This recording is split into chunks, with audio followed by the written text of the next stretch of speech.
गांव का विकास हो, कोई सरकारी योजना हो, इन सब बातों के बीच एक नाम हमेशा सुनने में आता है, ग्राम प्रधान। लेकिन क्या हम वाकई जानते हैं कि उनके काम क्या हैं? उनकी असली जिम्मेदारियां क्या होती हैं? चलिए, आज इसी सवाल की तह तक चलते हैं। तो सवाल बहुत सीधा सा है। आखिर एक ग्राम प्रधान की जिम्मेदारियां होती क्या-क्या हैं? देखिए, गांव में रहने वाले हर इंसान के लिए ये जानना न सिर्फ जरूरी है, बल्कि एक तरह से हमारा हक भी है। क्यों?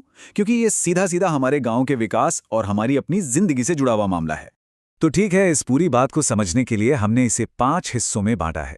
सबसे पहले हम देखेंगे कि एक मुखिया के तौर पर प्रधान की भूमिका क्या है।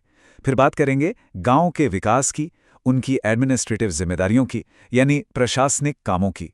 इसके बाद समाज कल्याण में उनका क्या रोल है, और सबसे आखिर में ये सब जानना हम सबके लिए इतना इम्पोर्टेंट क्यों है। तो चलिए शुरू करते हैं। तो चलिए सबसे पहली और सबसे बुनियादी बात से शुरू करते हैं। ग्राम प्रधान ये सिर्फ एक पद या एक इंसान का नाम नहीं है। सोचिए, वो स्थानीय स्वशासन यानी लोकल सेल्फ गवर्नमेंट की पूरी इमारत का एक मजबूत पिलर हैं। वो एक पुल की तरह है जो गांव के आम लोगों को प्रशासन से जोड़ते हैं, एक बहुत ही जरूरी कड़ी। तो अगर हम इसकी किताबी परिभाषा देखें तो ग्राम प्रधान कौन है? वो ग्राम पंचायत का चुना हुआ हेड होता है। और ग्राम पंचायत क्या है? ये भारत में गांव लेवल पर सेल्फ गवर्नमेंट की सबसे पहली, सबसे बुनियादी इकाई है। असल में यही वो पद है जो हमारे लोकतंत्र को जमीनी स्तर पर बिल्कुल जड़ों से मजबूत बनाता है। चलिए, अब आते हैं प्रधान की जिम्मेदारियों के उस हिस्से पर जो शायद सबसे ज्यादा दिखाई देता है, यानी गांव का विकास। ये वो काम है जिन्हें हम रोज अपनी आंखों से देखते हैं, महसूस करते हैं।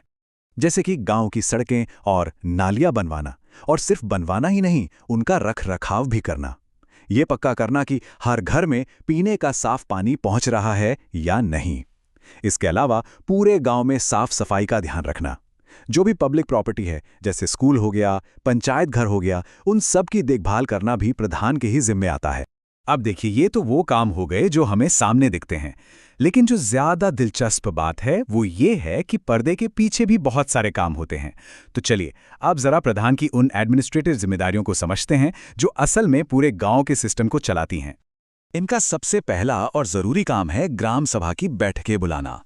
इन्हीं बैठकों में तो गांव के विकास का पूरा ब्लूप्रिंट तैयार होता है।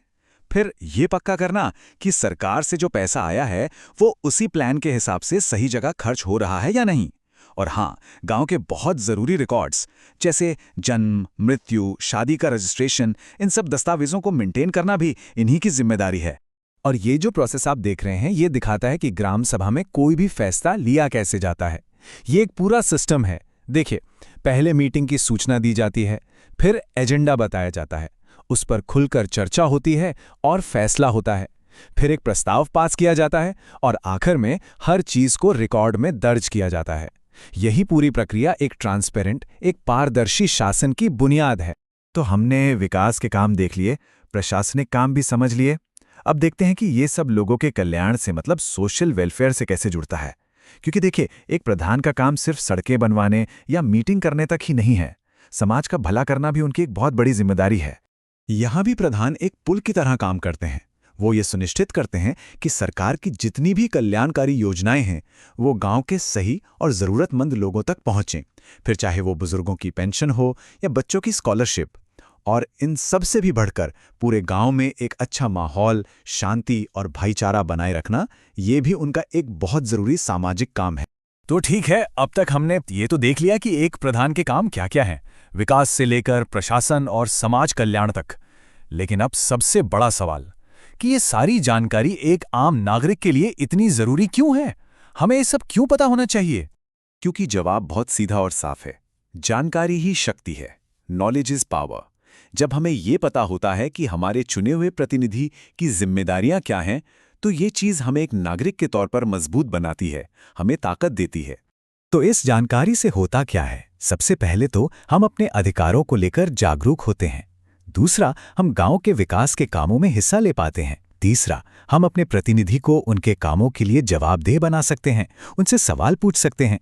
और चौथा, हम अपनी मुश्किलों के लिए सही समाधान की मांग कर सकते हैं। तो अंत में असली सवाल ये नहीं रह जाता कि एक प्रधान क्या कर सकता है, असली सवाल यह है कि एक जागरूक नागरिक होने के नाते हम सब मिलकर इस लोकल गवर्नेंस को, इस स्थानीय शासन को और बेहतर बनाने के लिए क्या करेंगे। क्योंकि लोकतंत्र सिर्फ वोट डालने वाला एक दिन नहीं होता, ये तो हर दिन की भागीदारी का नाम है।